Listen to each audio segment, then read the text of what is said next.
या दोनों को लेंगे। ठीक है, ये सब हमारे मैनिपुलेशन के या कंट्रोलिंग के मेथड्स होते हैं। जब आप वेरिएबल कंट्रोल करोगे तो उसमें पढ़ाया जाएगा कि अगर हमने 18 से 25 साल का एक ग्रुप कंट्रोल किया कि हमको ये स्टडी केवल 18 से 25 साल के एज ग्रुप पे करनी है, उसमें दूसरा कंट्रोल हम क्या करेंगे, या उसमें मेल्स लेंगे या फीमेल लेंगे या दोनों ग्रुप लेंगे, इसको कंट्रोल करेंगे।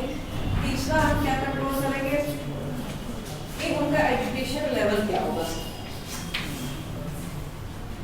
या तो हम रख लेते हैं कि सब 12th पास होंगे, जनरल होगा कि सब 12th पास होंगे, अगर 12th पास नहीं है तो उनको हम हटा देंगे। ठीक है, तीसरा वेरिएबल हम कंट्रोल करते हैं सोशियो इकोनॉमिक स्टेटस, कि उनका सोशियो इकोनॉमिक स्टेटस क्या है। उसको भी 3 कैटेगरी में हमेशा रखा जाता है, हाई, मीडियम, लो। ठीक है, तो हम किस ग्रुप को अपने सैंपल में ले रहे हैं, तो सिर्फ एक ग्रुप सिलेक्शन में हमको इतने कंट्रोलिंग प्रोसेस देने होते हैं। इनको हम मैनिपुलेट नहीं कर सकते, इनको सिर्फ हम कंट्रोल करते हैं। मैनिपुलेट क्या होगा, जिसका इफेक्ट हम इस पर देखना चाह रहे हैं, जिस वेरिएबल का इफेक्ट हम इस एज ग्रुप पर देखना चाह रहे हैं उसको हम मैनिपुलेट कर सकते हैं।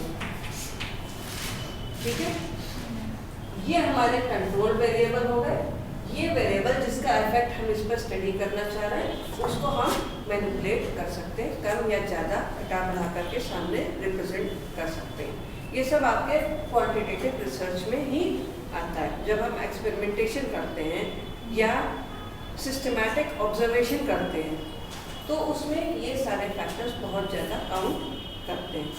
ठीक है, हम जैसे ही कंपाउंडिंग वेरिएबल ऐसा रहता है जिसको अगर कंट्रोल नहीं कर सकते तो वो कोवेरिएंट अगर हम आखिरी में स्टडी में लें तो उससे कुछ फर्क तो नहीं आता, मतलब जैसे एनकोवा और ये सारी चीजें रहती हैं। नहीं, एनकोवा आप करते हो, कोवेरिएंट आप लेते हो, तो कोवेरिएंट क्या है कि जनरली हम स्टडी में डाल देते हैं कि इसका कुछ ना कुछ प्रभाव पड़ रहा है, पहले से ही स्टडी में डाल देते हैं कि इसको हम एकदम एलिमिनेट नहीं कर सकते। अगर हम सोशियो कल्चरल कॉन्टेक्स्ट में कोई काम कर रहे हैं तो बहुत सारे वेरिएबल्स ऐसे होते हैं जिनको हम एलिमिनेट नहीं कर सकते। लेबोरेटरी में बैठ के तो हम एलिमिनेट कर देते हैं, पर अगर सोशल सेटिंग में कोई काम कर रहे हैं तो उन वेरिएबल्स को हम एलिमिनेट नहीं करते, उसको एज अ कोवेरिएंट उसमें यूज़ करते हैं कि उसका कुछ ना कुछ प्रभाव हमारे इस पर पड़ रहा है, प्रयोग पर पड़ रहा है, उसको हम उसमें जस्टिफाई करते हैं कि ऐसा ही प्रभाव आगे के अध्ययनों में भी पड़ा, जिनका ये रिजल्ट आया मेरा रिजल्ट उससे मैच करता है या नहीं मैच करता, उसको उस तरह से जस्टिफाई करते हैं, उसको एलिमिनेट नहीं कर सकते। ठीक है, फिर आता है हमारा क्वालिटेटिव रिसर्च। ठीक है, ये हमने आप लोगों को बताया था, वही लिखा हुआ है कि हम वाई को स्टडी करते हैं, व्हाट को नहीं, कैटेगोरिकल डेटा यूज़ करते हैं, और जनरली जो ये यूज़ होता है वो एंथ्रोपोलॉजी और सोशियोलॉजी के एजुकेशंस में यूज़ होता है, जहाँ हम या तो पुरानी चीज़ों का अध्ययन करते हैं या सोसाइटी का इन सोसाइटी अध्ययन करते हैं, सोसाइटी का इन सोसाइटी अध्ययन करते हैं, वहाँ पर हम क्वालिटेटिव रिसर्च यूज़ करते हैं। जैसे अभी एग्जांपल दिया हमने आपको इसका 3 तलाक का, तो 3 तलाक वाला केस हम लोग इन सोसाइटी ही अध्ययन कर सकते हैं, उस पर हम लैब वर्क या एक्सपेरिमेंटेशन या सिस्टमैटिक ऑब्जर्वेशन से काम नहीं कर सकते, उसको हम लोगों को इन सोसाइटी ही रिसर्च करना था, जिसके कि रिजल्ट्स बहुत अच्छे आए थे, उस पर पूरा लॉ फॉर्मेशन हो गया उस स्टडी पर। तो क्वालिटेटिव रिसर्च किन्हीं के कुछ एक एरियाज़ में बहुत ही अच्छे रिजल्ट देता है, जिस पर कि बहुत थ्योरीज बिल्टअप होती हैं और बहुत से लॉज भी बनाए जाते हैं। जो सोशल लॉज बनते हैं उनका बेस मेन आपका क्वालिटेटिव रिसर्च ही होता है। क्वांटिटेटिव रिसर्च मेनली जो आपका होता है वो ज़्यादातर थ्योरीज बनाता है, और जो नेचुरल लॉज प्रोड्यूस करते हैं उसमें हम क्वालिटेटिव रिसर्च यूज़ करते हैं। सेकेंड करते ये आपके अप्रोचेस होते हैं कि किन अप्रोचेस के थ्रू हम इनको स्टडी कर सकते हैं। ठीक है, उसमें आपका आता है पहला ग्राउंडेड थ्योरी। ग्राउंडेड थ्योरी क्या होती है? Something which has its root inside. No. मतलब आप सोशल एनवायरनमेंट में बिल्कुल सोशली खड़े हुए, जैसे अभी आपको हमने ये केस बताया, वो ग्राउंडेड थ्योरी का ही केस था। तो ये थ्योरीज कैसे डेवलप होती हैं? जब हम एकदम सतही तल पर कोई प्रयोग करते हैं या कोई रिसर्च शोध करते हैं, प्रयोग में शोध करते हैं। ठीक है, तो जब हम सतही तल पर कोई शोध करते हैं तो उससे हम एक जिस थ्योरी को विकसित करते हैं उसको ग्राउंडेड थ्योरी कहते हैं। एथनोग्राफी दूसरा वो होता है, अप्रोच होता है कि एथनोग्राफी के थ्रू भी हम क्वालिटेटिव रिसर्च को स्टडी कर सकते हैं। एथनोग्राफी क्या होता है कि जैसे ये एक ग्रुप है, इस ग्रुप को हमें स्टडी करना है, तो हम खुद को इस ग्रुप में इन्वॉल्व कर लेंगे, बजाय एज अ टीचर यहाँ खड़े होने के हम एज अ स्टूडेंट आकर के यहाँ बैठ जाएंगे। और जैसे आप लोग पढ़ रहे हो वैसे हम भी पढ़ाई करेंगे, जो भी टीचर आ रहा है पढ़ा रहा है हम भी पढ़ेंगे। उसके बाद हमें देखना है कि क्या आपका प्रभाव पड़ रहा है टीचिंग का, ये प्री पीएचडी में रिसर्च मेथोडोलॉजी की टीचिंग का क्या प्रभाव पड़ रहा है। इसको हम सिर्फ डेटा कलेक्शन से नहीं, अपने एक्सपीरियंस के साथ आपके एक्सपीरियंस को जोड़ के प्रेडिक्ट करेंगे, क्योंकि आपको पता नहीं कि हम टीचर हैं, आपके हिसाब से हम भी एक स्टूडेंट हैं, आप भी एक स्टूडेंट हो, तो हम लोग अपने एक्सपीरियंस शेयर करते हैं। उन एक्सपीरियंसेस को रिकॉर्ड किया जाता है, उन एक्सपीरियंस को रिकॉर्ड किया जाता है और उनमें से कॉमन फैक्टर्स ढूंढे जाते हैं। तो जिसमें इन्वेस्टिगेटर खुद को ग्रुप के साथ इन्वॉल्व कर लेता है उसको हम एथनोग्राफी मेथड कहते हैं, जिसमें कि रिसर्चर्स खुद इन्वॉल्व होता है उस स्टडी में, उस स्टडी के ग्रुप में, और वो उस एक्सपीरियंसेस को शेयर करता है अपने ग्रुप के साथ जो उसने अनुभव किए। तो जब वो अपने अनुभव बताएगा तो आप भी अपने अनुभव ओरिजिनली बताओगे, उसमें कोई सुपरफिशियलिटी नहीं है। अगर हम यहाँ खड़ा होकर के पूछे कि आपको मेरा लेक्चर कैसा लगा, 100% कहेगा बहुत अच्छा लगा, जबकि ऐसा होता नहीं है। हमने कहा सब में कुछ कमियाँ होती हैं। आप जब अपने ग्रुप में बात करोगे, आप बात क्या करोगे, नहीं मैम ने लेक्चर तो बहुत अच्छा दिया था पर उनकी ये चीज़ समझ में नहीं है, या कोई ये कहेगा कि नहीं हमें तो बिल्कुल नहीं समझ में आया, होता है। तो ये जो डिफरेंस होते हैं, इस डिफरेंस को खत्म करने के लिए एथनोग्राफी मेथड यूज़ किया जाता है कि हम भी वहीं पर स्टूडेंट बन के बैठ जाएं, तो हमें आप लोगों के अनुभवों का ओरिजिनलिटी में पता चलेगा कि क्या आप लोग ओरिजिनली महसूस कर रहे हो। यहाँ तो जैसे कल ही बात हुई थी कि यहाँ लोग प्रेशर में जवाब दे देंगे, जबकि प्रेशर की ज़रूरत नहीं होती पर प्रेशर में जवाब हो जाता है। पर जब अपने ग्रुप में आप रहते हो, आपके अपने ग्रुप में वो प्रेशर नहीं होता, आप खुल के किसी का मजाक बना सकते हो, आप खुल के किसी को अप्रिशिएट कर सकते हो। तो जब भी आप खुद उस ग्रुप का हिस्सा होगे तो आपको दूसरों के एक्सपीरियंस का सही नॉलेज मिलेगा, उसको हम एथनोग्राफी रिसर्च कहते हैं। मैम, अगर रिसर्चर खुद को किसी ग्रुप में या ऑर्गेनाइजेशन में इन्वॉल्व कर रहा है और उसके बाद वो अपने भी इनपुट्स दे रहा है, तो क्या ये बायसनेस नहीं? अपने इनपुट्स वो सामने देता है। जैसे हमने क्या अनुभव किया, ये जनरली एथनोग्राफी जो है वो ओबी के फील्ड में यूज होता है, ऑर्गेनाइजेशन बिहेवियर में। ठीक है, तो जनरली ये होता है कि हमने अपने व्यूज आपके सामने रख दिए, ठीक है, हम अपने व्यूज को अपनी स्टडी में कलेक्ट नहीं करेंगे, आपके व्यूज को स्टडी में कलेक्ट करेंगे। जब हम अपने व्यूज रखेंगे तो आप फ्रीली अपने व्यूज मेरे सामने रखोगे, बिल्कुल रियलिटी के साथ। उसमें कुछ भी सुपरफिशियलिटी नहीं होगी, कोई भी प्रेशर नहीं होगा। आप ओरिजिनल फॉर्म में अपने एक्सपीरियंसेस शेयर करोगे। इसमें यह होता है कि आप अपना एक ग्रुप डेवलप कर लेते हो। जरूरी नहीं कि हम एक एक से पूछने जाएं, आप आपस में बात भी कर रहे हो तो हमें तो सुनाई दे रहा है, अगर हम भी उसी ग्रुप में शामिल हैं तो तो वो एक्सपीरियंसेस को रिकॉर्ड करके उनके ऊपर जनरल प्रेडिक्शन करना, ये एथनोग्राफी रिसर्च का प्लान होता है। तीसरा होता है एक्शन रिसर्च। इसमें क्या होता है, एक्शन रिसर्च हमेशा सोशियोलॉजी वाले यूज करते हैं। सोशियोलॉजी के सब स्टूडेंट्स हैं, सोशियोलॉजी में सबसे ज़्यादा एक्शन रिसर्च का यूज होता है। एक्शन रिसर्च क्या होता है?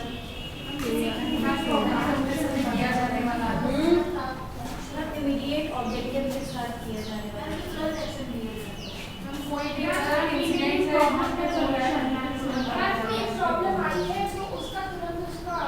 सोल्यूशन, उसका तुरंत सोल्यूशन क्या होता है, उसके ऊपर पूरा आपका एक्शन रिसर्च आधारित होता है। जैसे कि एक्शन रिसर्च आप किसे कहेंगे? मैम जैसे यूनिवर्सिटी में अगर कोई प्रॉब्लम आ गई किसी डिपार्टमेंट में तो तुरंत वो एचओडी को ट्रांसफर कर देंगे पीसी और प्रॉब्लम सॉल्व हो जाएगी। मैम जैसे बच्चे नहीं आ रहे क्लास में, कोई प्रॉब्लम तो उसका पता करना नहीं, तो इसको जनरलाइज और प्रिडिक्शन कैसे करते हैं? ये तो एक्शन रिसर्च, हमने तुरंत एक एक्शन ले लिया, ठीक है क्लास में मेरे बच्चे नहीं आ रहे, हमने तुरंत लेटर लिख दिया कि मेरे क्लास में इतने बच्चे थे, यही एग्जाम देंगे, बाकी नहीं देंगे। ये एक एक्शन हो गया।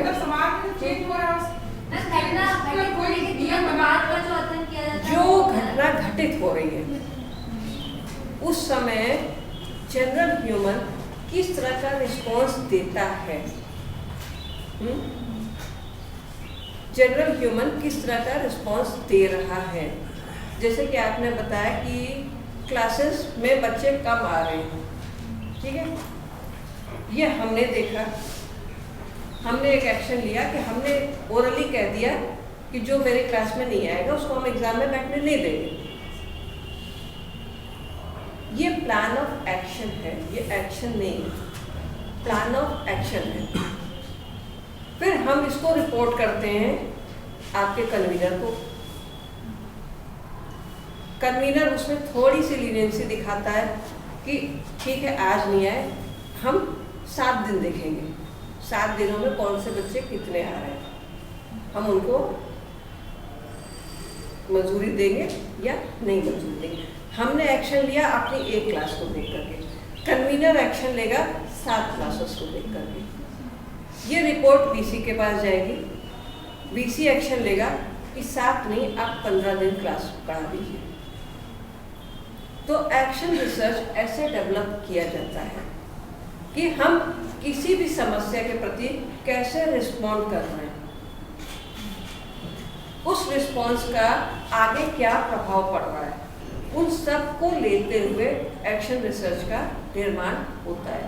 जैसे घर में भी कोई प्रॉब्लम हुई या सोसाइटी में कोई प्रॉब्लम हुई तो हम कोई रिस्पॉन्ड देते हैं, बाद में होता है कि नहीं तुम्हारी बात नहीं, जरा बड़े बड़े लोगों से पूछ लिया जाएगा, होता है कि बड़े बूढ़े जैसा कहेंगे वैसा होगा। जनरली सुना जाता है कि हमने जो कहा, हमने एक एक्शन लिया, उसके ऊपर एक रिएक्शन आया कि नहीं बड़े बूढ़े जैसा कहेंगे वैसा किया जाएगा। फिर वो लोग अपने हिसाब से सोच के कोई डिसीजन लेते हैं, वो डिसीजन आता है फिर नीचे आने के बाद उसमें वेरिएशंस देखा जाता है कि हमारे सोच में उनकी सोच में क्या परिवर्तन है। तो एक्शन रिसर्च हमेशा फोकस करता है इमीडिएट रिस्पॉन्स पर कि आपका इमीडिएट रिस्पॉन्स क्या है, उसके बाद उसके लैडर्स तैयार होते हैं। अभी एक्शन रिसर्च आप लोगों को डिटेल में पढ़ाया जाएगा। तो एक्शन रिसर्च क्या होता है कि थ्योरी, टीचिंग में भी एक्शन रिसर्च का एक पार्ट है जो बीएड वगैरह, बीएड में भी एक्शन रिसर्च है और सोशियोलॉजी में सबसे ज़्यादा होता है। एक्शन रिसर्च का मेन क्या होता है कि हमने इमीडिएट एक्शन ले लिया पर फिर उनको पुरानी डेवलप्ड थ्योरीज के साथ मिला के, जैसे कहा गया बड़े बूढ़े कहेंगे, उनके साथ मिला करके उनको कोलैबोरेट करके जो हम रिस्पॉन्स करते हैं वो एक्शन रिसर्च में शामिल होता है। सीधे हम अपना एक व्यू किसी चीज़ पर नहीं दे सकते, हमको अपने व्यू को कोलैबोरेट करना पड़ेगा किसके साथ, जो हमारी पुरानी एस्टैब्लिश्ड थ्योरीज हैं उनके साथ। कोलैबोरेशन करना पड़ेगा मैडम। हाँ, कोलैबोरेट करना पड़ेगा। जैसे हमने डायरेक्ट कह दिया कि नहीं हम किसी को एग्ज़ाम नहीं देने देंगे, जो बच्चा आज मेरी क्लास में नहीं आया हम उसको एग्ज़ाम नहीं देने देंगे, पर ये पॉसिबल नहीं है। ये थ्योरेटिकल नहीं है। ज़रूरी नहीं है कि कोई बच्चा ऐसे ही नहीं आया, हो सकता है किसी के साथ जेन्युइन प्रॉब्लम हो। ठीक है, तो हम थ्योरीज पे जाते हैं कि क्या ऐसे होता है कि एक दिन के क्लास में आने पे एग्जाम नहीं किया जाता। ऐसे कोई थ्योरी आपको नहीं मिलेगी। टाइम के हिसाब से सेमेस्टर होगा तो आपको 3 महीने का टाइम दिया जाएगा, 3 महीने में आपकी अटेंडेंस इतनी होनी चाहिए। ईयरली एग्जाम होंगे तो 70% अटेंडेंस मांगी जाएगी। तो ये आपको 30% जो फ्री टाइम दिया जाता है, ये हम थ्योरी से डिराइव करते हैं कि नहीं ऐसा टाइम मिलता है। सिर्फ एक क्लास के अकॉर्डिंगली हम जजमेंट नहीं दे सकते। ये हमारे एक्शन रिसर्च में आता है। फिर आता है आपका फिनोमेनोलॉजिकल रिसर्च। फिनोमेनोलॉजिकल रिसर्च क्या होता है?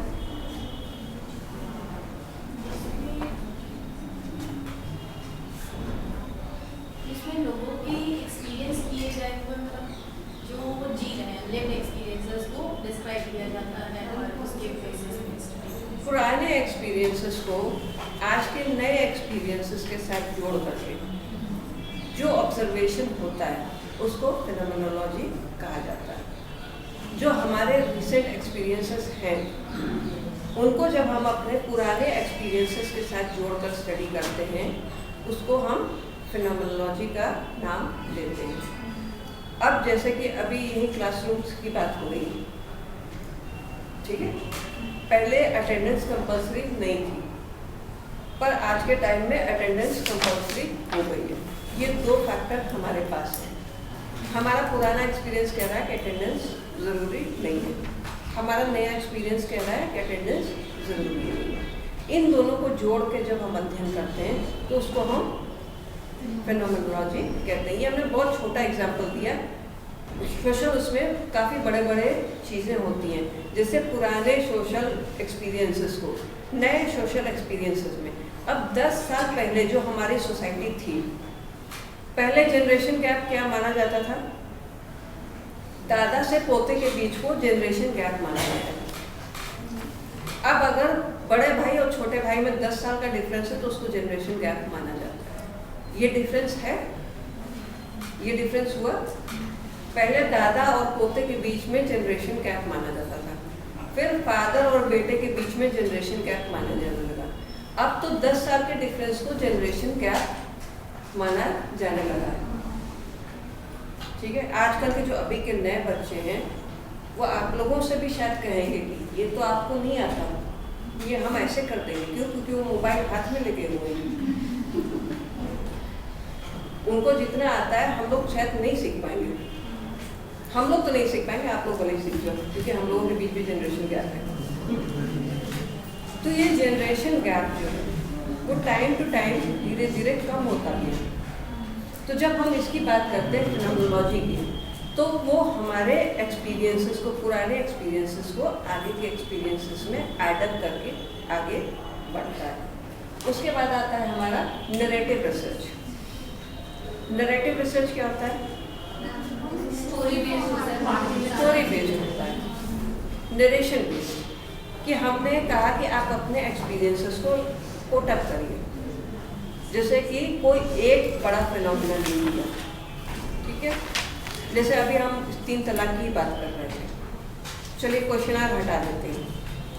हमने हर जगह के 10-10 लेडीज़ को ले लिया, तीनों जगह की, ठीक है, और उनसे कहा कि आप एक स्टोरी लिखिए कि आप क्या फील करते हो इस 3 तलाक के फिनोमेना को लेकर के या कॉन्सेप्ट को लेकर, आप क्या फील करते हो, आप स्टोरी लिखिए।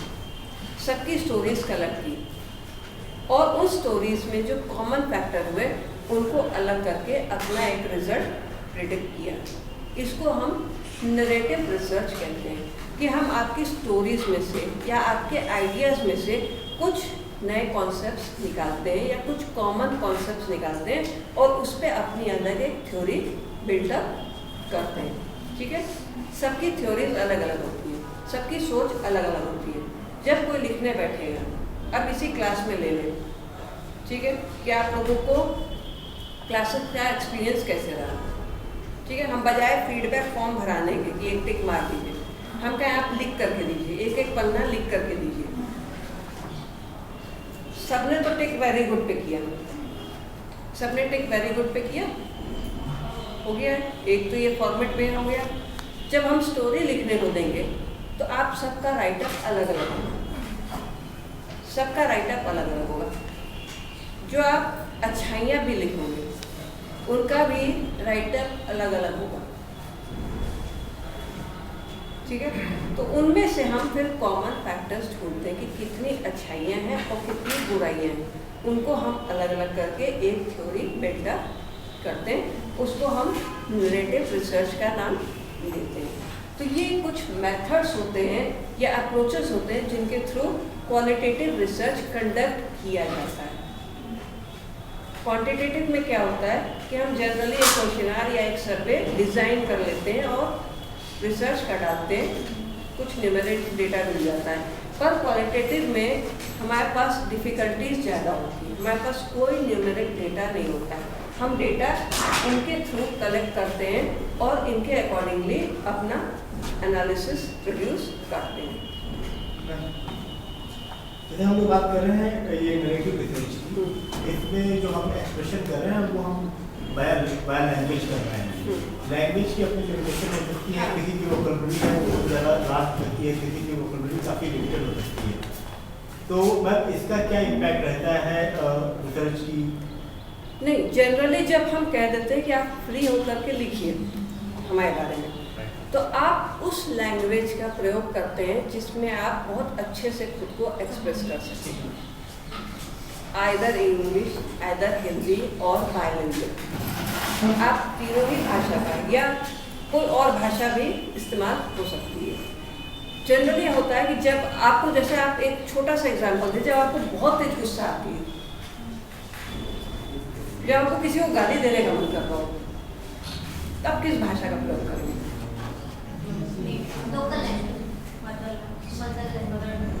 मैम क्वेश्चन थोड़ा सा डिफरेंट था। क्वेश्चन ये है कि जो डिफरेंट वर्ड्स होते हैं, जैसे हम एंगल के लिए वर्ड्स लेते हैं, काफ़ी सिनोनिम्स हैं, जो कि जैसे हम बात कर रहे हैं क्रोध में अत्यधिक हो सकता है, क्रोधित हो सकता है, या फिर हल्का। वही चीज़ हमने कहा कि जब आप लिखने बैठोगे, अगर हम ऐसे फॉर्मेट देते हैं तो आप क्रोध को क्या कहोगे? अत्यधिक क्रोध, कम क्रोध, डिफाइन कर दो, एक पे टिक मार दो।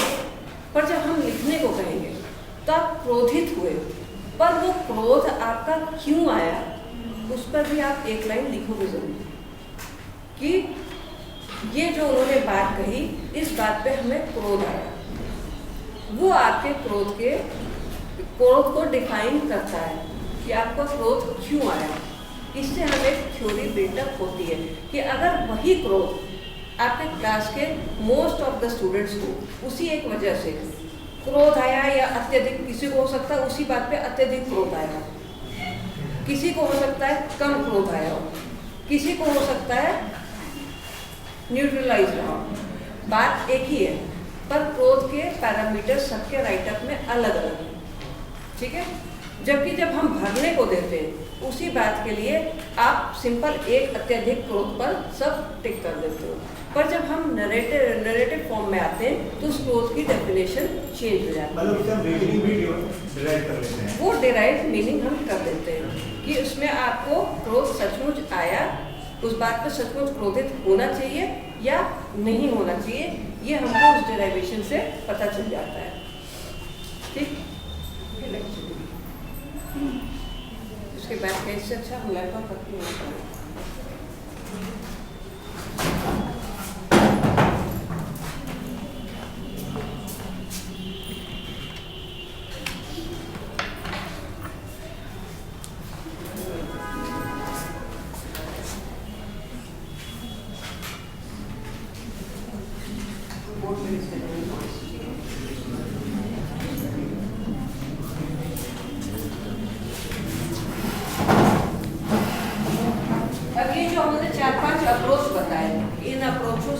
स्टडी हो सकता है। इन अप्रोचेस में हम कौन सा मेथड यूज करते हैं जिसके थ्रू हम डेटा कलेक्ट करते हैं, methods for collecting data.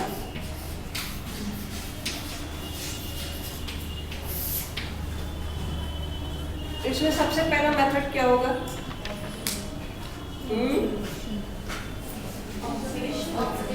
Observation.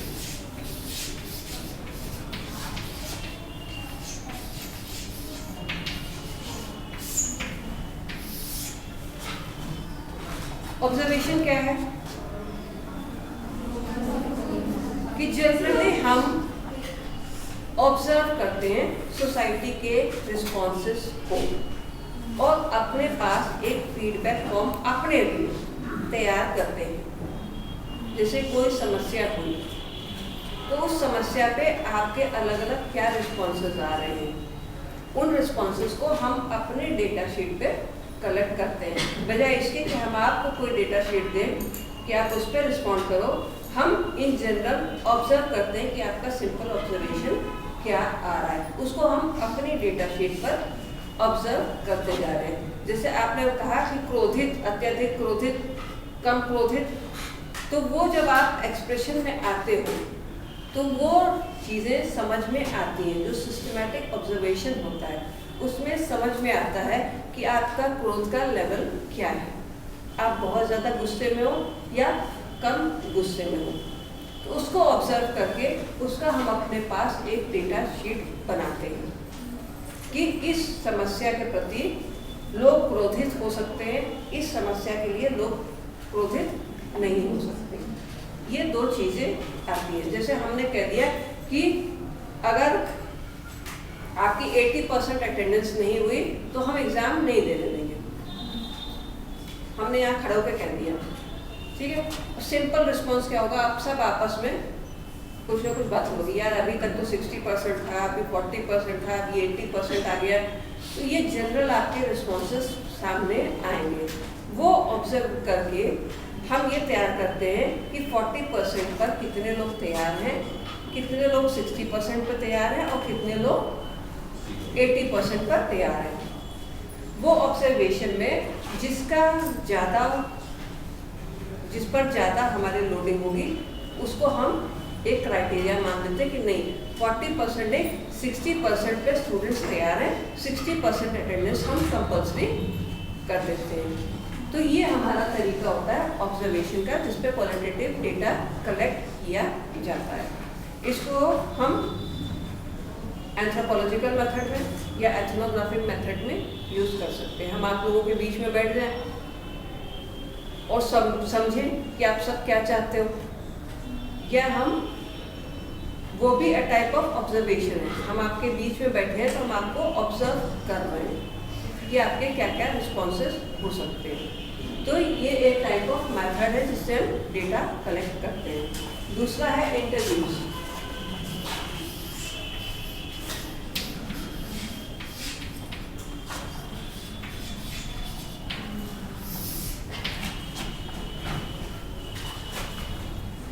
जो हम क्वालिटेटिव रिसर्च में यूज करते हैं वो होता है ओपन एंडेड।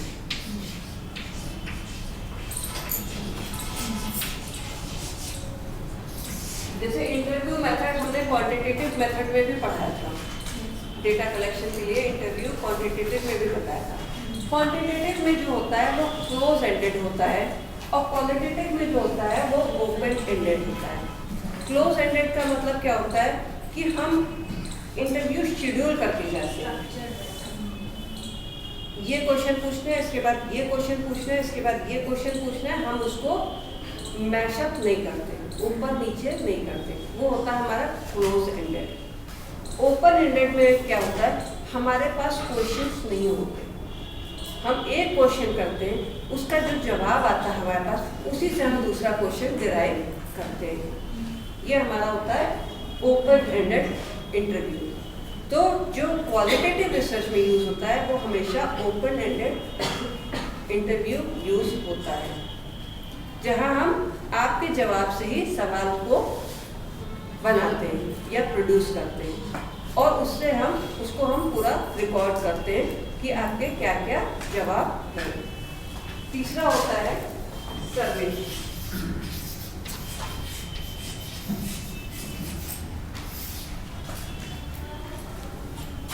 सर्वे मेथड बहुत ही कॉमन है, सर्वे करना है हमें।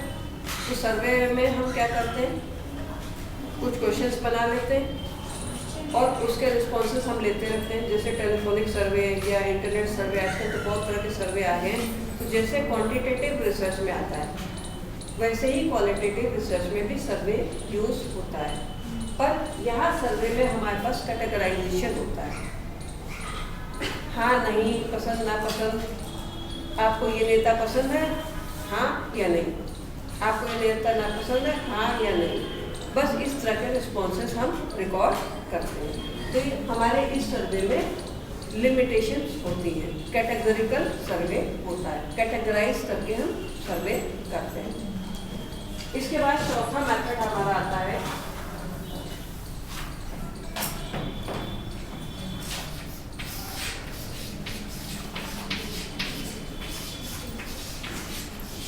Focus group.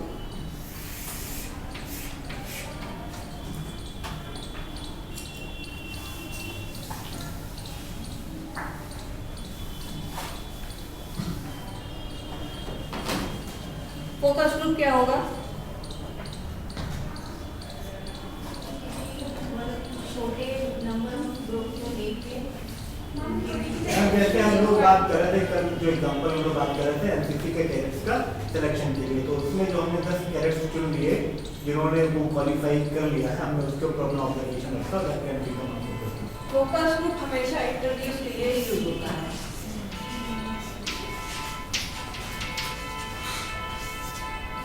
फोकस ग्रुप हमेशा इंटरव्यूज में यूज होता है।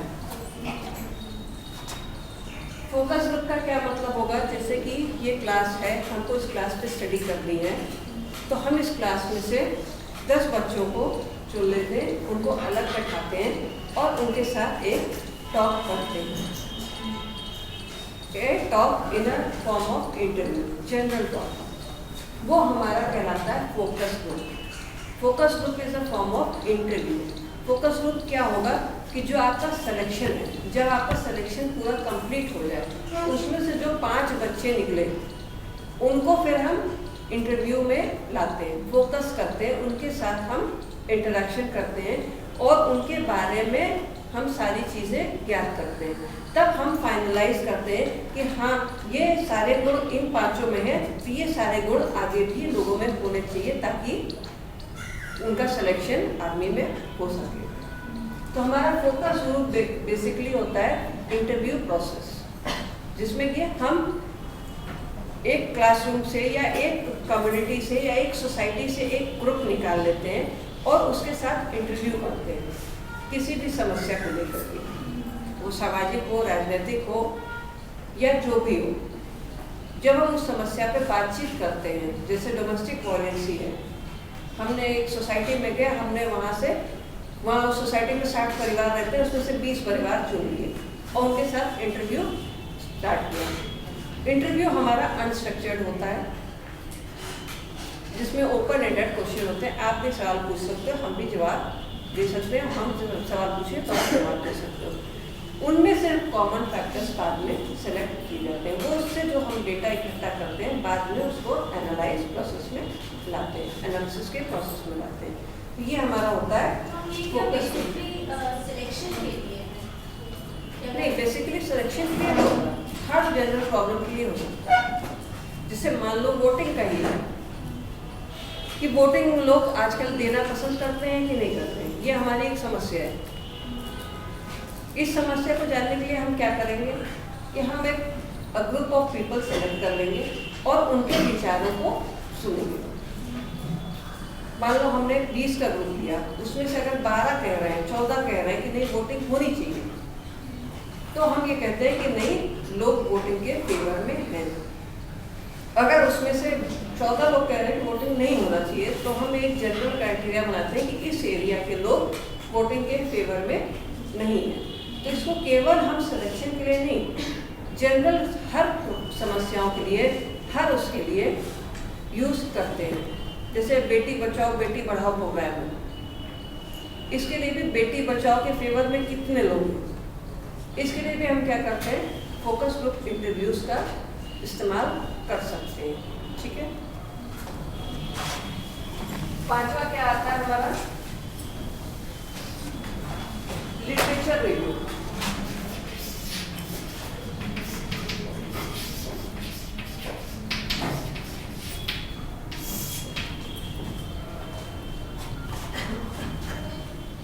लिटरेचर रिव्यू क्या होगा?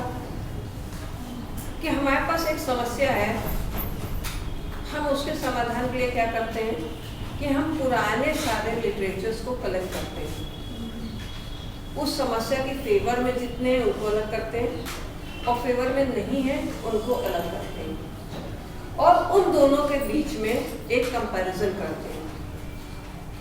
फिर उस कंपैरिजन में जो ज़्यादा लोडेड फैक्टर्स होते हैं उनको हम एक्सेप्ट कर लेते हैं अपनी समस्या के संदर्भ में।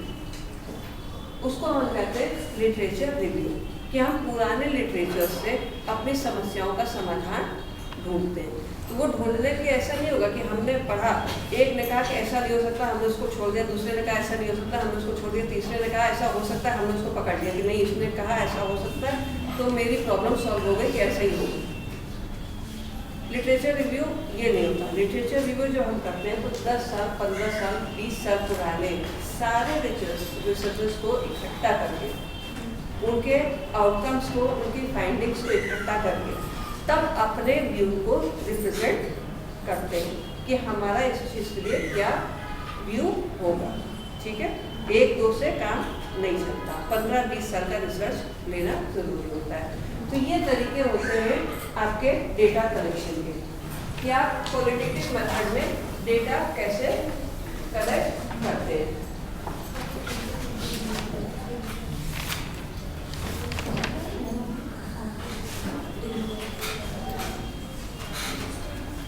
ये दोबारा लग जाएगा क्या? ठीक है, हम दिखाना चाह रहे थे आपको।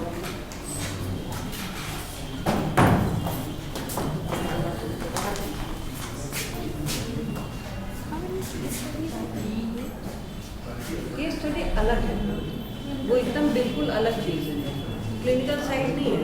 वो मेथड ही आपका अलग है कि इसमें आएगा केस स्टडी मेथड आएगा, आपको आगे पढ़ने मेथड, उसको 2 बार दबाइएगा तो चलेगा।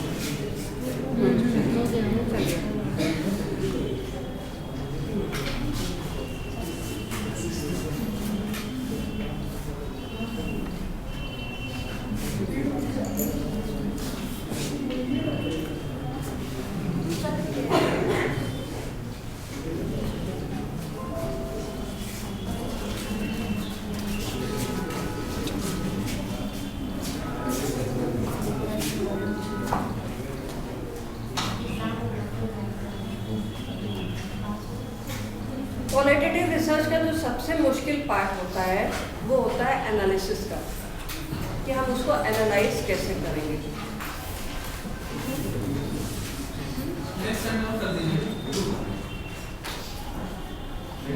और करते हैं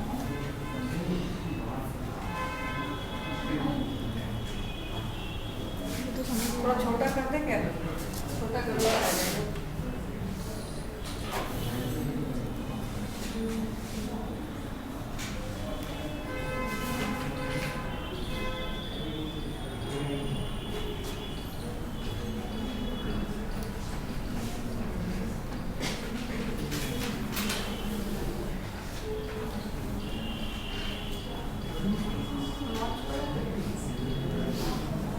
इतने में समझ में आ रहा है?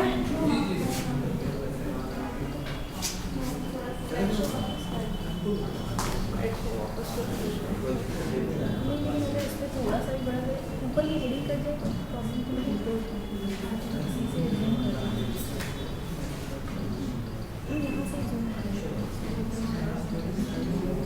स्लाइड्स पर कैसे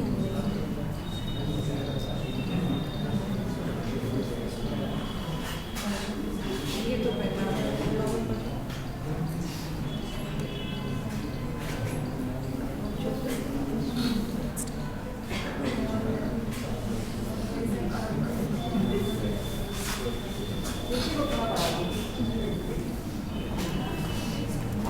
सबसे डिफिकल्ट टास्क क्या होता है क्वालिटेटिव रिसर्च का, कि आपको डेटा को एनालाइज कैसे करना है। आपके पास जो डेटा कलेक्टेड होगा किस फॉर्म में होगा? लिखा हुआ फॉर्म में होगा, वीडियोस में होगा, रिकॉर्डिंग में होगा। ठीक है, छोटा हो जाए, बहुत छोटा है, तो पूरी स्क्रीन आ रही है। चलो इधर का हम बताते जाएंगे, इधर का आप लोग देखते जाना। ठीक है, पहला मेथड है आपका जो कट रहा है वो है कंटेंट एनालिसिस।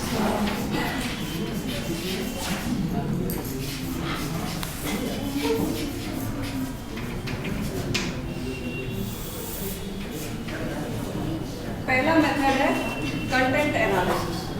कंटेंट एनालिसिस में हम क्या करते हैं कि जो भी, जैसे हमने कहा स्टोरी राइटर है या आपके रिस्पॉन्सेस हैं, उनमें से कॉमन इश्यूज को हम अलग कर लेते हैं, उस कंटेंट को अलग कर लेते हैं जो उनमें कॉमन होता है, जो क्वालिटीज, जो इश्यूज कॉमन होते हैं, उनको हम अलग कर लेते हैं और फिर उनकी एनालिसिस करते हैं। ये अभी हम एक्सप्लेन कर चुके हैं कि कंटेंट एनालिसिस क्या होगा कि जो भी कंटेंट है, जैसे कि आप लोगों से हमने स्टोरीज लिखवाई, उन स्टोरीज में क्या क्या कॉमन फैक्टर्स हैं, क्या क्या कॉमन क्वालिटीज हैं, उनको हम अलग कर लेते हैं और उनके अकॉर्डिंगली हम अपना एनालिसिस आगे बढ़ाते हैं। दूसरा आता है हमारा टेक्सचुअल।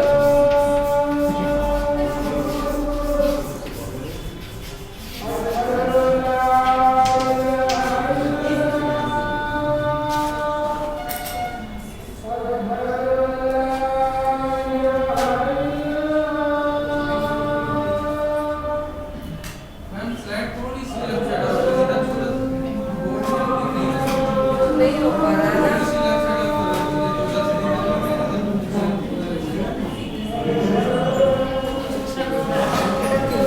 स्लाइड ऊपर करते हैं।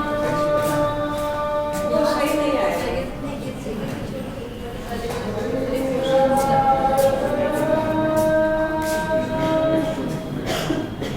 वो नहीं आया, क्लियर नहीं होगा।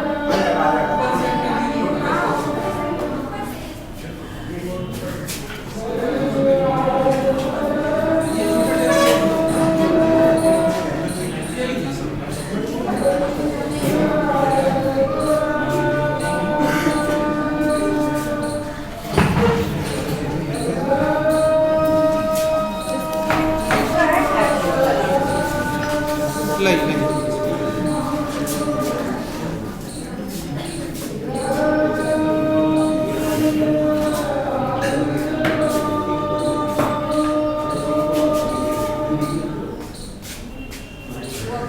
analysis। वो नीचे से कुछ ही बना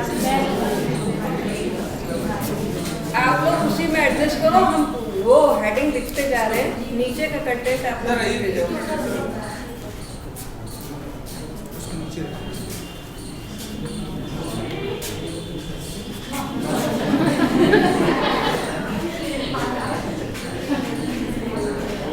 उसको छोड़ दो, आप ऐसे ही छोड़ दो जैसे पहले था। इसको ओके कर दो।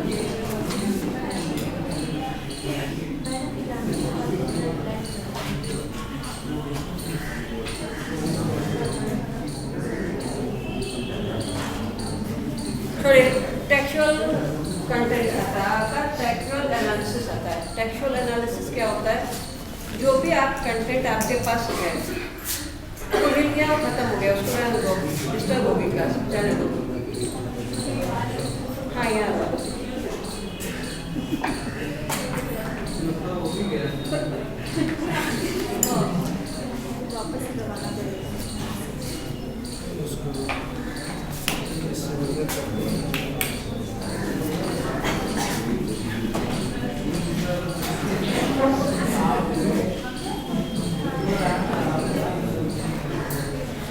जो भी आप लोगों ने का कंटेंट है, जैसे हमने कहा दूसरा है टेक्सचुअल एनालिसिस।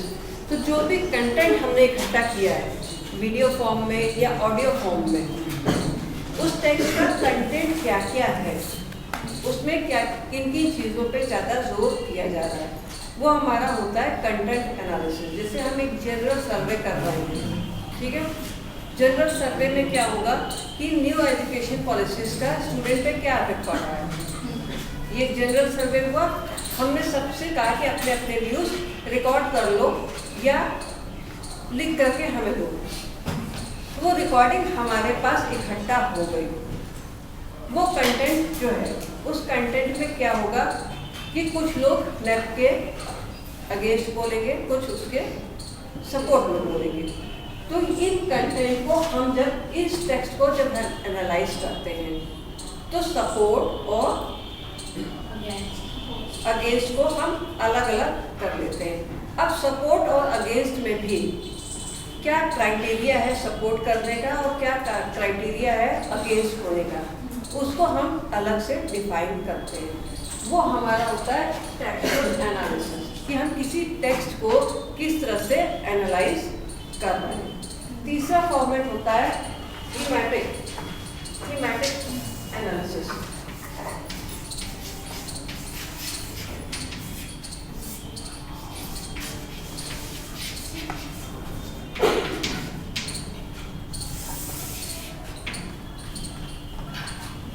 थीमेटिक एनालिसिस क्या होगा कि जो भी हमारे पास ऑब्जर्वेशंस हैं रिकॉर्डेड या टेक्स्ट फॉर्म में, उनका बेसिक थीम क्या है। जैसे अभी हमने कहा कि नेप का स्टूडेंट्स नेप के लिए न्यू एजुकेशन पॉलिसीज के लिए स्टूडेंट्स के क्या रिस्पॉन्सेस होते हैं, तो अब उन रिस्पॉन्सेस के लिए थीम देखनी पड़ेगी। क्या बच्चे क्या केवल पढ़ाई के लिए ही उसके ऊपर रिस्पॉन्स दे रहे हैं, या उनका जो टाइम लग रहा है उसके प्रति रिस्पॉन्स दे रहे हैं, या जो उनके टाइमिंग्स में अबनॉर्मलिटीज आ रही है उसके प्रति रिस्पॉन्स दे रहे हैं। तो हम सबसे पहले थीम को एनालाइज करते हैं कि जो हमारे पास रिस्पॉन्सेज आए हैं वो किस कॉन्टेक्स्ट में आए हैं, उसका कॉन्टेक्स्ट क्या है। क्योंकि हमने एक जनरल गोल लिया कि नई शिक्षा नीति पर बच्चों पर क्या प्रभाव पड़ रहा है, तो वो प्रभाव हमारे पास किस थीम पर आधारित उसके जवाब हमारे पास आए हैं। वो क्या शिक्षा को लेकर के आए हैं, मॉनेटरी उसको लेकर के आए हैं क्योंकि फीस स्ट्रक्चर पे हाई होगा, टाइमिंग उसको लेकर के आए हैं, उनकी थीम क्या होगी और उस थीम पर उनके रिस्पॉन्सेज क्या क्या आए हैं, उसको लेकर के जब हम कोई थ्योरी डेवलप करते हैं तो उसको हम थीमेटिक एनालिसिस कहते हैं। चौथा होता है डिस्कस।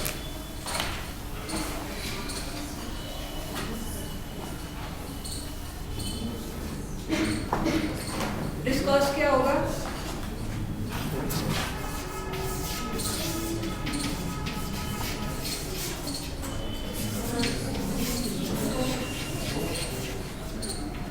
Discuss analysis.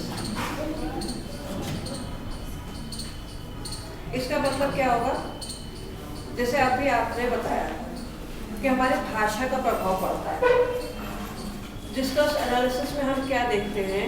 सबसे पहले चीज़ हम यही देखते हैं कि आपने किस तरह की भाषा का प्रयोग किया है, किस तरह की भाषा आप यूटिलाइज कर रहे हैं अपने रिस्पॉन्स के लिए। उस भाषा को लेकर के जब हम किसी एनालिसिस को आगे बढ़ाते हैं तो उसको हम डिस्कस एनालिसिस कहते हैं। तो मेनली इस पर प्रभाव किस चीज़ का होता है? The way you are expressing yourself. तो उस जब हम द वे को लेकर के जब हम रिसर्च करते हैं या स्टडी आगे बढ़ाते हैं उसको हम डिस्कस एनालिसिस कहते हैं। इसमें एग्जाम्पल्स भी दिए हुए थे, इस वजह से हम स्लाइड दिखाना चाह रहे थे। जैसे इसका एग्जाम्पल दिया हुआ है कि जब हम एक पॉलिटिकल सर्वे करते हैं, जब हम पॉलिटिकल सर्वे करते हैं तो एक पॉलिटिशियंस, भाषा में सबसे पहले हम लोग को पॉलिटिशियंस याद आते हैं। तो एक पॉलिटिशियंस आपका विश्वास या आपका मत जीतने के लिए किस तरह की भाषा का प्रयोग करते हैं, ये हमारी एक समस्या मान लीजिए। इस पर जब हम स्टडी करते हैं और आपके व्यूज़ लेते हैं, उसका जब हम एनालिसिस करते हैं तो हम डिस्कस मेथड से करते हैं कि पॉलिटिशियंस की भाषा को आप किस भाषा में डिस्क्राइब करते हैं। कुछ लोग कहेंगे लच्छेदार होती है, कुछ लोग कहते हैं 5 साल बाद आते हैं, उससे वाली टर्म होती है, कुछ लोग कहते हैं कि बहुत सारे प्रलोभन देते हैं। तो सबकी भाषाएं अलग अलग होती हैं उस एक पॉलिटिशियन को डिस्क्राइब करने के लिए। तो उस भाषा को लेकर के जब हम एनालिसिस करते हैं कि हम एक जनरल फाइंडिंग क्या निकालेंगे कि जनरल पॉलिटिशियंस जो है वो इलेक्शन टाइम पर मतदाताओं का विश्वास जीतने के लिए एक लच्छेदार या घुमावदार भाषा का प्रयोग करते हैं। ये हमारा इंटरप्रिटेशन है। ये इंटरप्रिटेशन आया कैसे? ये जो जनरल आप लोगों ने अपने स्टेटमेंट्स दिए, वो स्टेटमेंट्स की भाषा कैसी थी, उस भाषा को लेकर के जब हम एनालिसिस करते हैं तो हम एनालिसिस करते हैं क्वालिटेटिव रिसर्च में, या उस पॉलिटिशियन की उस क्वालिटी को प्रिडिक्ट करने के लिए। तो ये हमारे 4 मेन मेथड्स होते हैं जिससे हम क्वालिटेटिव रिसर्च डेटा को एनालाइज करते हैं। इनका कोई फॉर्मेट नहीं होता, इनको हम अपने टर्म में एनालाइज करते हैं। सिंगल पर्सन एनालाइज कर रहा है तो रिसर्चर वाला सिंगल है और वो सिंगल अपने हिसाब से एनालाइज करेगा, तो इसमें एक्सपेरिमेंटल बायस वो अभी डिसएडवांटेजेस में हम बताएंगे और उसको कैसे कम किया जाता है ये भी बताएंगे। उसका बहुत ज़्यादा प्रभाव पड़ता है आपके सोच का, आपकी समझ का, आपका वे ऑफ एक्सप्रेशन का, सबका इफेक्ट आपके एनालिसिस पर आता है। पर वो एक डिसएडवांटेज है जिसका कि रास्ता है, जिसको कम करने का रास्ता है। ठीक है, उसको कम करने के रास्ते के लिए सबसे पहले क्या चीज़ आती है? Prepare and organise your data. Data analyse करने के लिए सबसे पहली चीज़ क्या करनी है? ये तो हमारे मेथड्स हो गए जिनको हम यूज़ करते हैं, पर उन मेथड्स में अपने डेटा को डालने के लिए हमें सबसे पहले क्या करना पड़ेगा?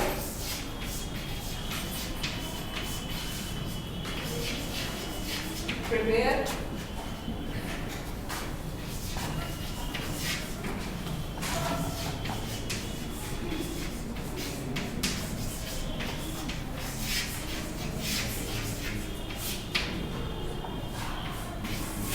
सबसे पहला काम क्या करना होगा? अपने डेटा को प्रिपेयर करना होगा और ऑर्गेनाइज करना होगा, क्योंकि हमारे पास जो रिस्पॉन्सेस कलेक्ट होते हैं, हो सकता है कुछ रिटन फॉर्म में हो, कुछ ऑडियो फॉर्म में हो, कुछ वीडियो फॉर्म में हो, तो उनको सबको एक जगह ऑर्गेनाइज करना और प्रिपेयर करना। प्रिपेयर करना मतलब कि सारे हमने रिटन अलग कर लिए, सारे ऑडियोज अलग कर लिए, सारे वीडियोज अलग कर लिए, उनको हम ऑर्गेनाइज करना कहते हैं। और फिर उनको प्रिपेयर करते हैं कि हम उसको आगे किस मेथड में डालेंगे। ठीक है, दूसरा होता है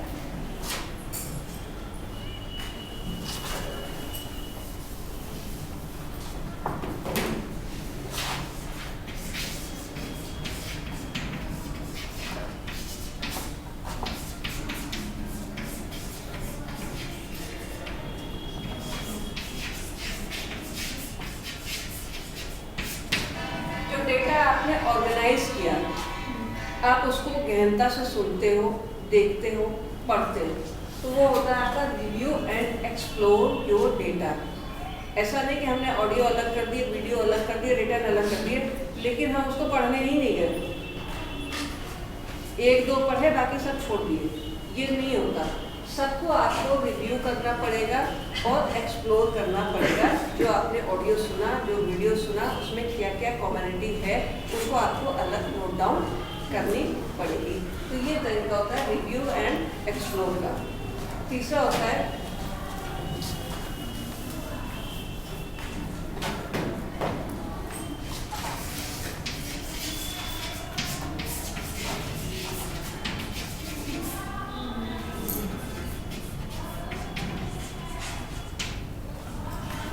डेटा कोडिंग सिस्टम।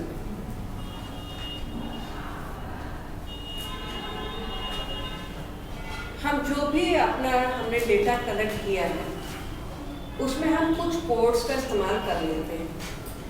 कोड्स का मतलब होगा कि जैसे हमारे पास 3 तरह के रिस्पॉन्स आए, बहुत अच्छा, कम अच्छा और बहुत बुरा, तो हम उसको 1 2 3 जैसे स्केलिंग होती है वैसे कोड कर लेते हैं और हर रिस्पॉन्स को उन कोड्स के अंदर लिख देते हैं। नंबर 1 के अंदर हमें बहुत अच्छे रिस्पॉन्सेज मिलती है, नंबर 3 के अंदर हमें सारे बहुत बुरे रिस्पॉन्सेज मिलती है।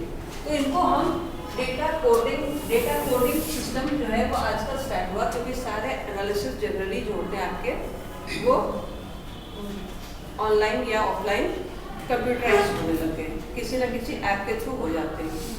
एनालिसिस के भी आजकल ऐप आने लगते हैं कि आप कोडिंग करके एनालिसिस उसमें डाल दीजिए, वो आपको रिजल्ट दे देगी। तो ये कोडिंग सिस्टम आजकल स्टार्ट हुआ है कि हम अपने रिस्पॉन्सेस को कोड कर देते हैं, उनकी कोडिंग कर देते हैं कि हम किस रिस्पॉन्स को किस कोडिंग के अंतर्गत रखेंगे। तो डेवलपमेंट ऑफ कोडिंग सिस्टम ये आजकल के उसमें क्वालिटेटिव रिसर्च में बहुत ज़्यादा हेल्पफुल है, उसके एनालिसिस में बहुत ज़्यादा हेल्पफुल है। तो तीसरा काम हम ये करते हैं कि हम जो भी रिस्पॉन्स हमने एक्सप्लोर किए, एग्जामिन किए, उनकी हम कोडिंग कर देते हैं। कोडिंग के बाद उनको अपने एनालिसिस के लिए प्रिपेयर करते हैं। चौथा होता है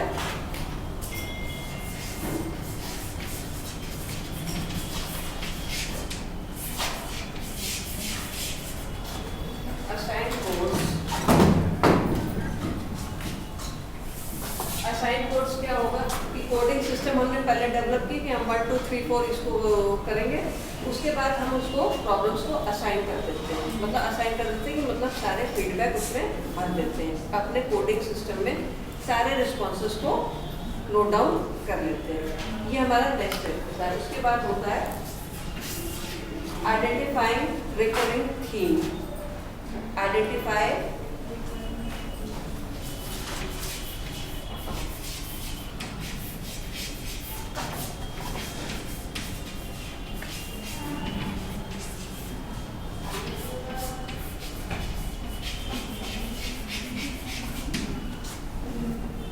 जो भी हमारे रिस्पॉन्सेज आए हैं उनकी थीम क्या है, उनका बैकग्राउंड क्या है, किस चीज़ को एम्फसाइज करके उन्होंने अपने ये सारे रिस्पॉन्सेज दिए, उनको हम आइडेंटिफाई करते हैं। उसके बाद हम एनालिसिस की तरफ बढ़ते हैं। तो ये सारे स्टेप्स होते हैं जो कि आपको प्रिपेयर करते हैं कि आपको अपने डेटा को कैसे ऑर्गेनाइज करना है, एनालिसिस के लिए तैयार करना है। जी,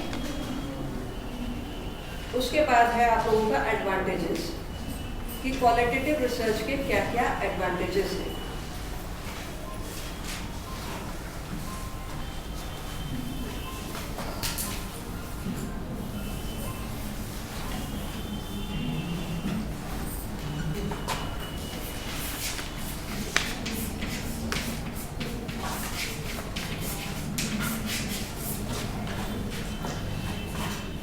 पहली चीज़ है फ्लेक्सिबिलिटी।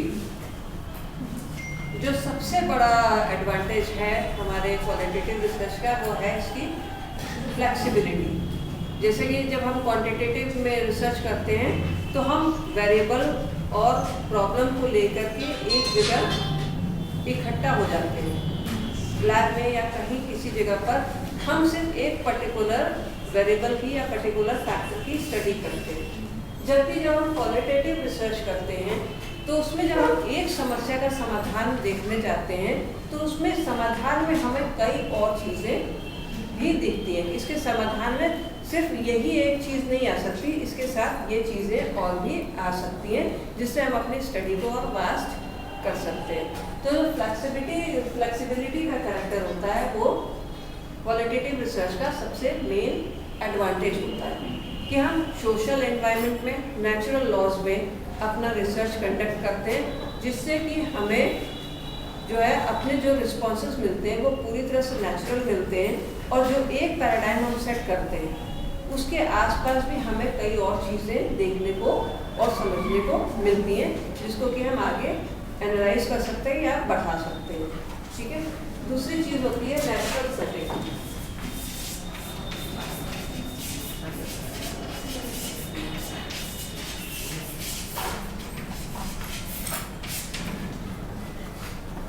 इसमें जो भी रिसर्च हम कंडक्ट करते हैं वो नेचुरल सेटिंग्स में ही करते हैं। जैसे कि अभी हमने बताया कि हम यहीं आपके साथ क्लास में बैठ कर के आप लोगों के साथ पढ़ाई करें और उसके साथ एक रिसर्च कंडक्ट कर लें, तो ये क्या होगा कि आपके जो ओरिजिनल रिस्पॉन्सेस होते हैं वो निकल करके बाहर आते हैं। अगर हम आपको वही ये कह करके करें कि नहीं, हम आपके ऊपर एक ऐसा, आप लोगों से ये हम जानना चाह रहे हैं या पूछना चाह रहे हैं कि इसका क्या प्रभाव पड़ रहा है, तो कहीं ना कहीं आपकी ओरिजिनलिटी थोड़ी कम हो जाती है, दब जाती है, या किन्हीं वजहों से पार्शियल हो जाती है। तो वो ये जो डिफरेंस होता है क्वांटिटेटिव और क्वालिटेटिव रिसर्च का, कि उसमें आपको ओरिजिनलिटी नहीं मिलती, क्वालिटेटिव रिसर्च में आपको ओरिजिनलिटी मिलती है। ठीक है। तीसरी चीज़ है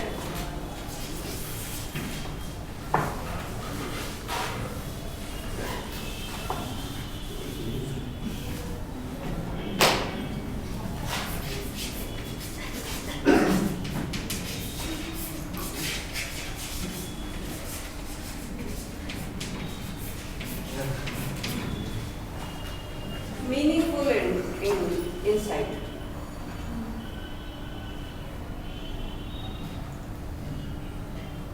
मीनिंगफुल इनसाइट का क्या मतलब होगा कि आपकी सोच में परिवर्तन आता है। जैसे कि हमने ये कह दिया कि किसी भी उस पर जो है, जैसे कोई समस्या दे दी कि नई शिक्षा नीति का क्या प्रभाव पड़ रहा है बच्चों पर, तो हमारे दिमाग में एक हाइपोथेसिस है कि जो शिक्षा है उसका प्रभाव बच्चों पर बहुत ज़्यादा पड़ेगा। पर जब हम रिसर्च कंडक्ट करते हैं तो हमें पता चलता है कि सिर्फ एजुकेशन का ही नहीं, बाकी अदर फैक्टर्स का भी इफेक्ट पड़ रहा है।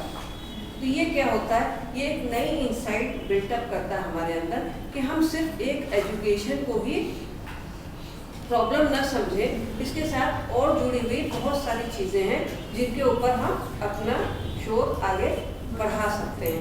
ये इंसाइट डेवलप करने का काम नेचुरल सेटिंग में क्वालिटेटिव रिसर्च के थ्रू ही होता है, क्योंकि ये आपको और डायमेंशंस देता है।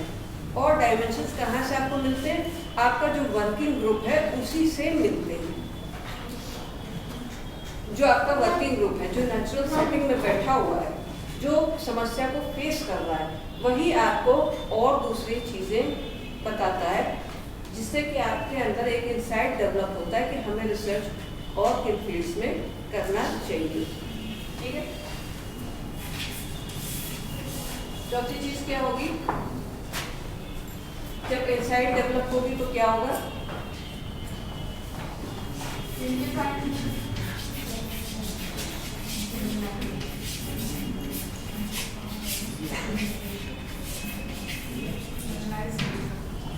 जनरेशन ऑफ आइडियाज, जनरलाइजेशन नहीं, जनरेशन ऑफ आइडियाज। जब इंसाइट डेवलप होगी तो हमारे अंदर नई खोजों को और जानने की और इच्छा प्रबल होगी। हमारे अंदर जो है नए आइडियाज आएंगे कि हमें और क्या इस पर काम और आगे हम कर सकते हैं। तो ये सारे एडवांटेजेस होते हैं जो कि हमें क्वांटिटेटिव रिसर्च से बहुत ज़्यादा अलग करते हैं। ये सारी कमियां होती हैं जो क्वांटिटेटिव रिसर्च की होती हैं, जिसको कि हम ओवरकम करते हैं क्वालिटेटिव रिसर्च के थ्रू। इसके साथ ही इसके कुछ डिसएडवांटेजेस भी होते हैं। ना हम लोग की 1:30 बजे की क्लास मीटिंग है। 4 महीनों कल करते, फिर कल कोई और आएगा, आगे वो ले जाएगा। ठीक है। डिसएडवांटेजेस हैं, 4 फैक्टर्स हैं उसके भी। क्या है? सबसे पहला क्या है?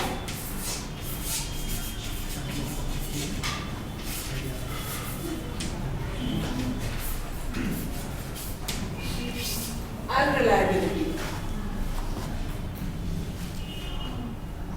जैसे जो हम क्वांटिटेटिव रिसर्च में करते हैं तो हम एक रिसर्च डिज़ाइन जिसमें वेरिएबल हमारे स्पेसिफाइड होते हैं, उसमें क्या कंट्रोलिंग मेथड यूज़ हुआ है, क्या हम कंट्रोल करके कैसे डेटा कलेक्ट कर रहे हैं, ये सब स्टैंडर्डाइज होता है। तो उससे हमारा रिजल्ट ज़्यादा रिलायबल होता है कि हम उसको बार बार रेप्लिकेट कर सकते हैं। पर चूंकि हम क्वालिटेटिव मेथड यूज़ करते हैं नेचुरल सेटिंग्स में, नेचुरल लॉस में, तो वो उसमें रिलायबिलिटी बहुत कम होती है। क्योंकि अगर उसी जगह पर हम साल भर बाद काम करने लगे तो इंसान की सोच भी बदल जाती है और उसका मेथड ऑफ एक्सपोजर भी बदल जाता है। वो खुद को कैसे एक्सप्रेस कर रहा है ये भी बदल जाता है। तो इस वजह से इन रिसर्चेस को बहुत रिलायबल नहीं माना जाता। दूसरी चीज होती है सब्जेक्टिविटी।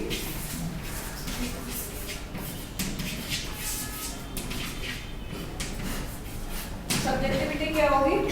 जैसे आपने बताया कि इन्वेस्टिगेटर का भी एनालिसिस पे प्रभाव पड़ता है और जो आप रिस्पॉन्सेस दे रहे हैं उसका भी प्रभाव पड़ता है, क्योंकि हर ह्यूमन के अपने अपने वैल्यूज होते हैं, उनका प्रभाव कहीं ना कहीं आपके रिजल्ट्स पर आता है। इसलिए जो भी रिजल्ट्स आते हैं उनमें सब्जेक्टिविटी की प्रॉब्लम आ जाती है। तीसरा है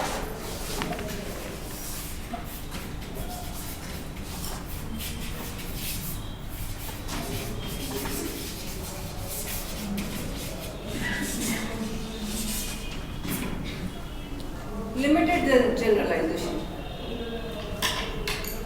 इनके रिजल्ट्स को हम इकट्ठा ओवरऑल जनरलाइज नहीं कर सकते।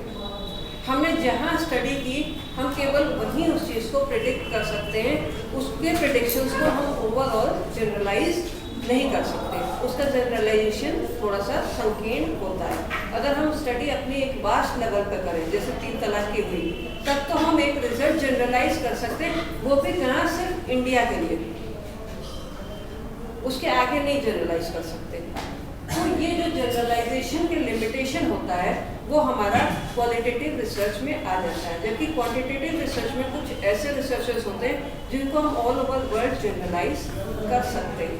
जैसे स्ट्रेस का ही इफेक्ट है, एंजाइटी का इफेक्ट है, इस सब के इफेक्ट को all over the world generalise किया गया है, क्योंकि इसके रिस्पॉन्सेज ऑलमोस्ट सिमिलर आते हैं हर जगह। उस तरह का जनरलाइजेशन हम क्वालिटेटिव रिसर्च में नहीं कर सकते। फिर होता है लेबर इंसेंटिव।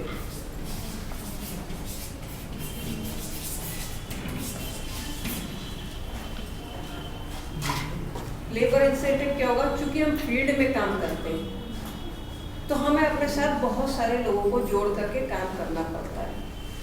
अकेले हम अगर ये कहें कि हमको 5000 लोगों के ऊपर डेटा कलेक्ट करना, तो अकेले हमारे लिए करना मुश्किल होता है। तो उसके लिए हम और साथ में लोगों को जोड़ते हैं, जिनके ऊपर हमें खर्च भी करना पड़ता है। तो ये एक बहुत बड़ी समस्या आती है कि हमारा जो हमने सबसे पहले बताया था कि मॉनेटरी इफेक्ट होता है, तो इसमें हमारा मॉनेटरी इफेक्ट बहुत ज़्यादा बढ़ जाता है, जिसकी वजह से लोग इसका इस्तेमाल कम करते हैं। ठीक है, हो